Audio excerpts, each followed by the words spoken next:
L'acqua è un bene prezioso. Renderla potabile e accessibile a tutta la popolazione mondiale è indispensabile per la sopravvivenza di tutte le forme di vita. In molte zone del pianeta, però, le risorse idriche scarseggiano e portano alla mortalità di migliaia di persone. Sono 785 milioni di persone che non hanno accesso ad acqua potabile.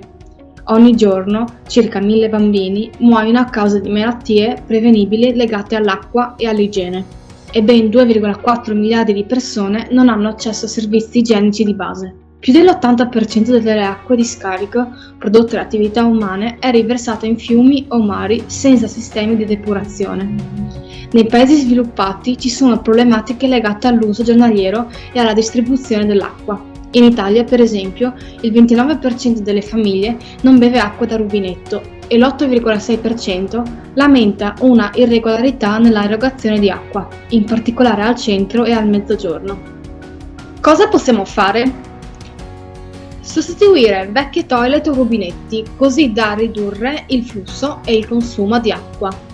Nuove strutture, infatti, permettono un ricircolo dell'acqua o riducono drasticamente il flusso d'acqua al momento dello scarico. Svolgere le attività quotidiane cercando di adoperare una minor quantità d'acqua possibile, se non è indispensabile. Ad esempio, quando ci si lava, si pulisce casa o si cucina. Per l'irrigazione delle aree verdi, azionare l'irrigatore prevalentemente la sera, così da minimizzare l'evaporazione e quindi lo spreco d'acqua.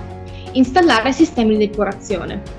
Reti di collegamento conformi e sistemi di depurazione efficienti contribuiscono a fornire acqua corrente costante e riducono drasticamente i pericoli di inquinamento.